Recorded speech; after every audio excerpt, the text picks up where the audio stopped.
In the summer of 1940, as Nazi Germany swept across Europe, Britain faced the darkest moment of World War II.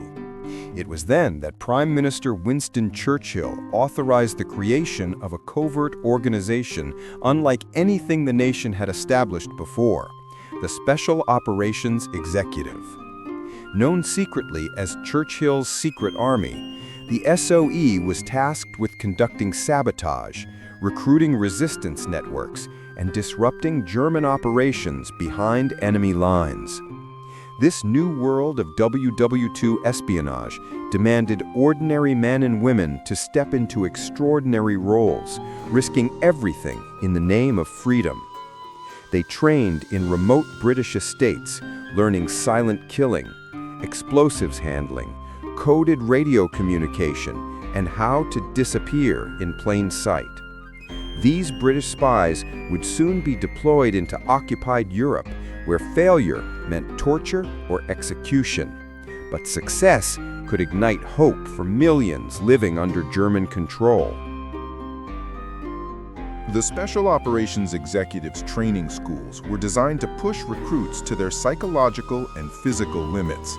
Hidden in remote forests, isolated islands, and old manor houses, these secret facilities created the perfect environment to mold civilians into covert operatives. British spies learned how to improvise explosives from household items, jump from aircraft under moonlight, and memorize coded phrases without writing anything down. Instructors, many hardened by earlier conflicts, drilled them relentlessly, emphasizing self-control above all else. Every lesson reinforced the grim reality of their future missions. Once inside occupied Europe, they would operate alone, relying on resistance networks and their own instincts to survive. Agents were taught that capture was not an option. They had to resist interrogation at all costs. The SOE forged these men and women into invisible weapons, prepared to carry out Churchill's secret missions everywhere the Axis believed itself secure. Disguise became one of the most vital tools of WWII espionage, and the Special Operations Executive perfected its use. SOE recruits were taught to move like locals, mimic regional accents, and adopt believable identities. Tailors and artists within the organization forged documents, altered clothing, and constructed entire civilian backgrounds. British spies had to blend into occupied towns so convincingly that German patrols would glance past them without suspicion. Simple mistakes, like choosing the wrong cigarette brand or mispronouncing a street name, could be fatal. Every operative memorized their cover story until it felt like a second skin. SOE manuals emphasized the smallest details: how to walk, how to greet strangers, even how to carry groceries to match local customs. Through this careful craftsmanship, SOE agents became ghosts within enemy territory, navigating dangerous streets while preparing to launch secret missions and support resistance networks.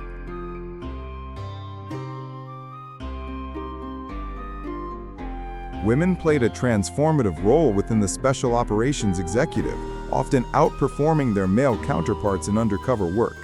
Churchill himself approved their deployment, believing they could slip through German scrutiny more easily than men. Among these courageous women were legendary British spies like Violet Sabo, Odette Sansom, and Noor Inayat Khan. They carried radios across enemy lines, coordinated resistance networks, and directed deadly sabotage missions. SOE training pushed them through the same grueling courses as the men: parachute jumps, weapon handling, and survival techniques. Their missions were extraordinarily dangerous. Radio operators had life expectancies measured in weeks due to German signal hunting units. Yet, these women refused to retreat. Their bravery reshaped the landscape of WWII espionage and demonstrated that determination, not gender, to find an operative's worth within Churchill's secret army. Nighttime became the SOE's greatest ally. Most secret missions began with a silent flight across the English Channel, followed by a parachute drop into occupied Europe. These British spies stepped into complete darkness, guided only by moonlight and prearranged signals from resistance networks waiting below. SOE pilots flew low and fast, evading German radar as agents leapt into cold, unforgiving winds. Parachute landings were rarely smooth. Many operatives crashed into trees, farm roofs, and even enemy patrol zones. But once boots touched the ground, their real work began. They buried parachutes, hid equipment in nearby fields, and quickly transformed into their civilian identities. These moments of transition, from highly trained operative to an ordinary local, were crucial for survival. Each drop zone marked the beginning of a new chapter in World War II espionage, where Churchill's secret army moved like shadows across territories controlled by the Third Reich. Once inside enemy territory, SOE operatives focused on creating and strengthening resistance networks. These underground groups, made up of farmers, teachers, factory workers, and former soldiers, became essential partners in Britain's efforts to destabilize Nazi occupation. The Special Operations Executive supplied them with money, weapons, radios, and training, turning scattered pockets of defiance into organized fighting forces. British spies traveled from village to village, meeting in barns, wine cellars, and abandoned warehouses. They taught recruits how to sabotage railways, ambush German convoys, and gather intelligence without drawing attention. But trust was fragile. One mistake or one traitor could destroy an entire network. Despite the constant danger, SOE agents inspired hope among occupied populations, proving that resistance was not only possible, it was powerful. Their efforts laid the foundation for massive uprisings that would erupt later in the war. Sabotage lay at the heart of SOE's strategy. The goal was not to defeat the German army outright, but to slow, disrupt, and frustrate it. British spies trained resistance fighters to blow up bridges, derail trains, cut communication lines, and sabotage factories producing weapons for the Reich. Even small acts, loosening bolts on railway tracks or pouring sand into engine parts, could create massive delays. SOE operatives delivered explosive packages disguised as everyday objects: coal that detonated in furnace rooms, matchboxes carrying mini-timers, and pens filled with plastic explosives. These attacks forced Germany to deploy thousands of troops to guard infrastructure, weakening its strength on major fronts. As Churchill's secret army spread chaos, morale among occupied civilians grew. Every successful mission reminded them that Nazi control was not absolute and that liberation was approaching.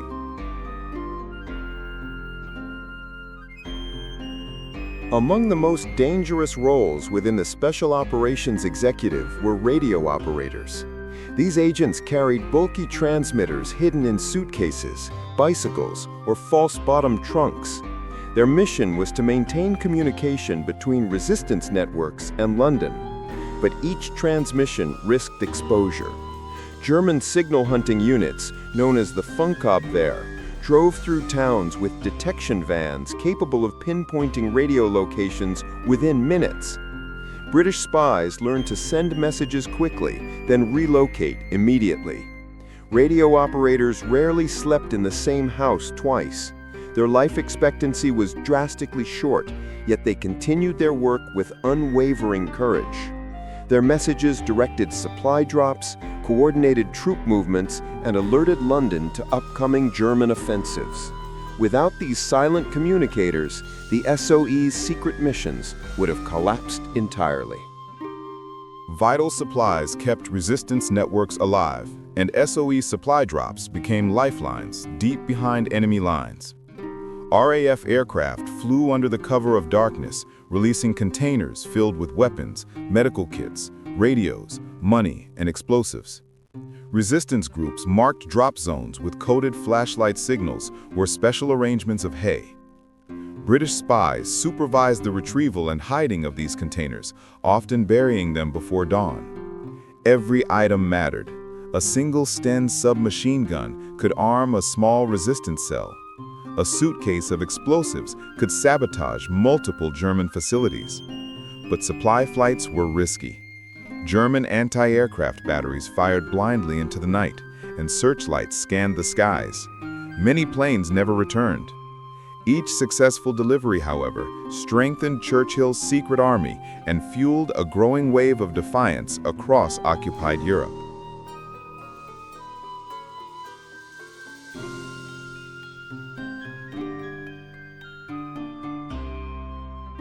Working behind enemy lines meant living under constant surveillance.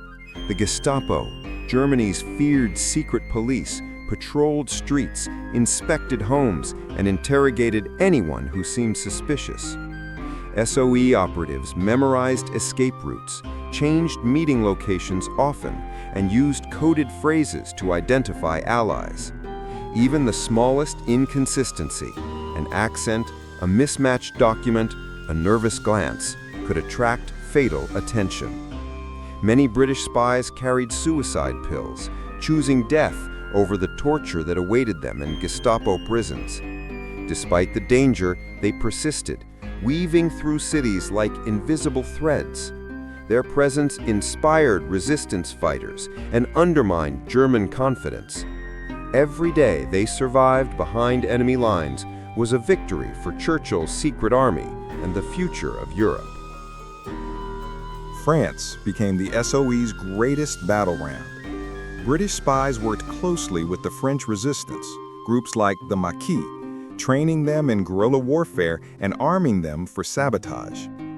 Hidden in forests and mountains, resistance camps grew into disciplined units, capable of ambushing German convoys and destroying critical infrastructure. SOE agents coordinated attacks that isolated garrisons, cut supply routes, and weakened the German hold on France.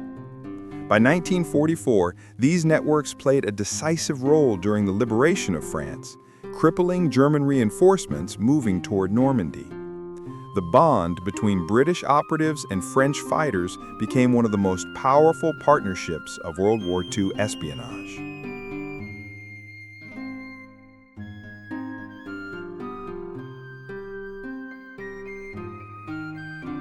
In occupied Norway, SOE operatives partnered with local resistance fighters in one of the most vital secret missions of the war, the sabotage of the Nazi heavy water program.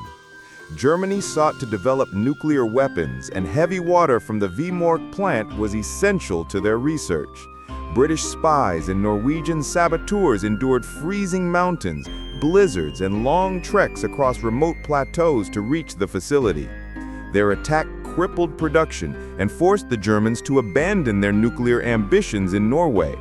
This mission became legendary, showing how small groups of trained operatives could alter the global balance of power.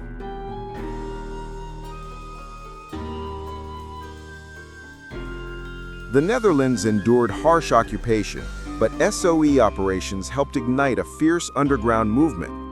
British spies coordinated with Dutch resistance networks to sabotage ports, gather intelligence on German troop movements, and protect Jewish families in hiding. The flat landscape offered few places to conceal weapons or transmitters, making the work of SOE agents especially dangerous. Still, they persisted, helping derail trains, disable bridges, and smuggle critical information back to London. Their efforts revealed Germany's shifting strategies and helped prepare Allied forces for the liberation of Western Europe. After Italy switched sides in 1943, SOE operatives flooded into the region to support growing partisan forces. The rugged mountains and ancient towns provided perfect hiding spots for resistance fighters. British spies supplied weapons, trained sabotage units, and organized attacks on German supply lines as the Wehrmacht attempted to maintain control. Italian partisans worked with SOE operatives to cut communications, ambush convoys, and gather vital intelligence for the advancing Allies. Together, they weakened German defenses and helped turn Italy into another front that drained Axis resources.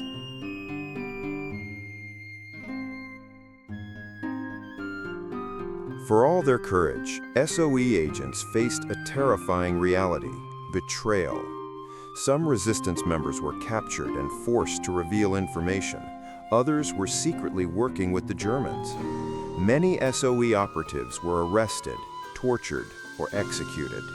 The Gestapo prioritized hunting down British spies, knowing their sabotage threatened German control in every occupied region. Even the bravest agents, like Violet Sabo and Nur Inayat Khan, were eventually captured. Their sacrifices, however, strengthened the resolve of resistance networks.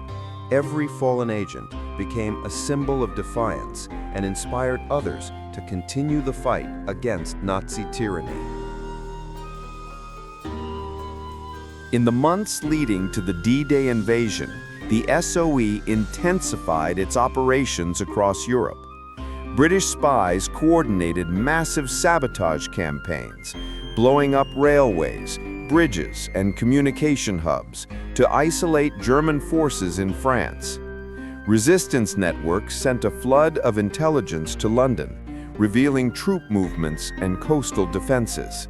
Every act, no matter how small, helped pave the way for Allied landings in Normandy. When Allied troops stormed the beaches on June 6, 1944, they did so with the support of thousands of unseen fighters behind German lines. Churchill's secret army had helped weaken the enemy from within.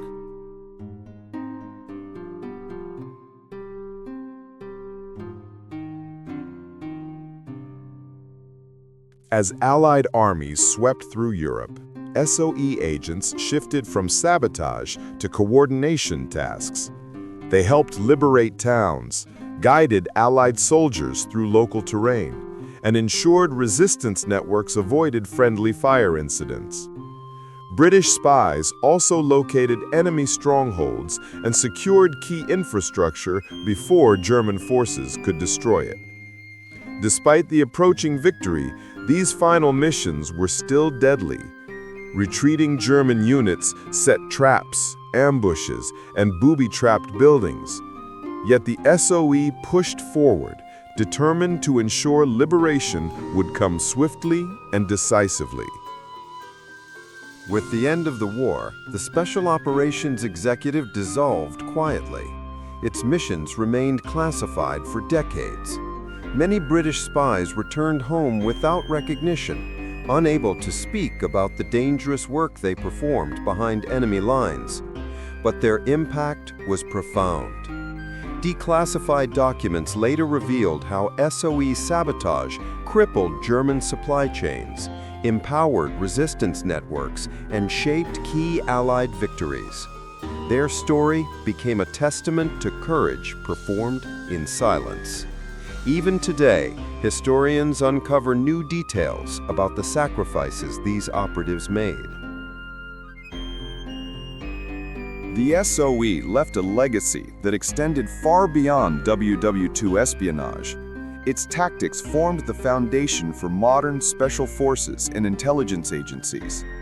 Nations around the world studied SOE methods, its sabotage strategies, covert communications, and resistance partnerships. The bravery of its operatives inspired films, books, and memorials. More importantly, the SOE proved that ordinary individuals, when trained and supported, could challenge tyranny and transform history. Churchill's secret army became a symbol of global resistance against oppression.